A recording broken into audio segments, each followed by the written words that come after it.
Coulomb के बाद हम जानेंगे कूलाम क्या चीज़ है। तो कूलाम क्या है बच्चों? चार्ज का यूनिट है कूलम। अब कूलम के बारे में हम लोग जानेंगे और इसके बाद हम लोग जो है कूलम की डिफिनीशन भी देंगे कि वन कूलम को हम कैसे डिफाइन कर सकते हैं। तो मैंने बता दिया कूलम क्या है, एक यूनिट है, किसकी? चार्ज की यूनिट है कूलम। कूलम वैज्ञानिक ने इसको सर्च किया था। तो इसके बाद हम लोग जो है एक कूलाम की डिफिनीशन देंगे। क्या है definition of one coulomb. Coulomb, एक कूलाम की परिभाषा, एक कूलाम की परिभाषा, इसको डिफाइन करेंगे हम लोग।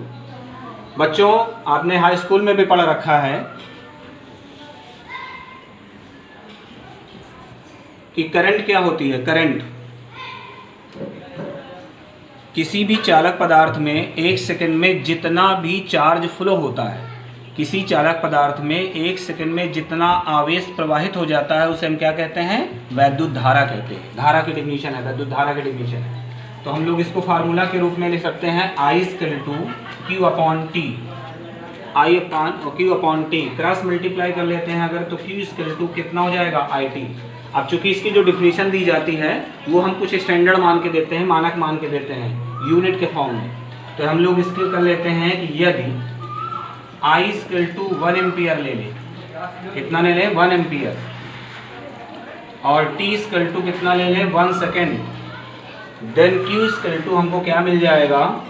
1 × 1 क्या मिलेगा? कूलम।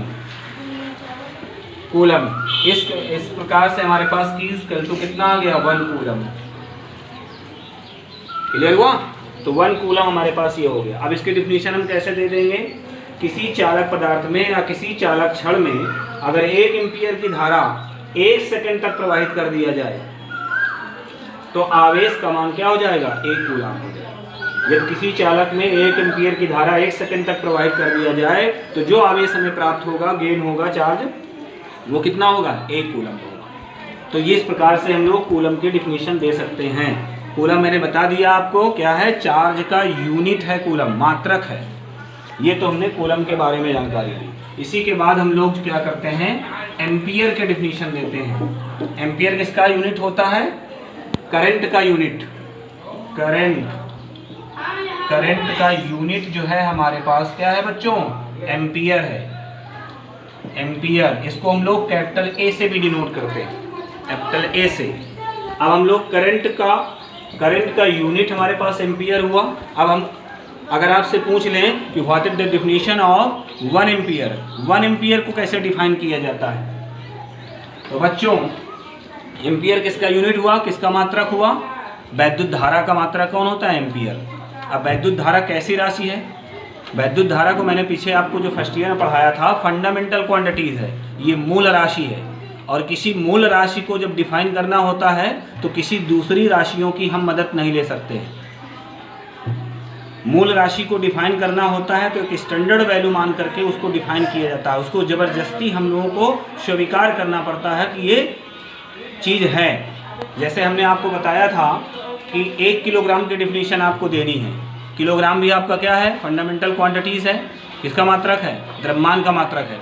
तो इस प्रकार से 1 किलोग्राम की डिफिनीशन जो दी गई थी, तो पेरिस में प्लेटिनम इरेडियम नामक एक विशेष टुकड़ा था जिसको ये स्वीकार कर लिया गया था कि 1 किलोग्राम का है। तो जब किसी फंडामेंटल क्वांटिटीज़ को डिफाइन करना होता है तो दूसरी क्वांटिटीज़ को हम शामिल नहीं कर सकते हैं, उसको डायरेक्टली स्टैंडर्ड के रूप में मानना पड़ता है।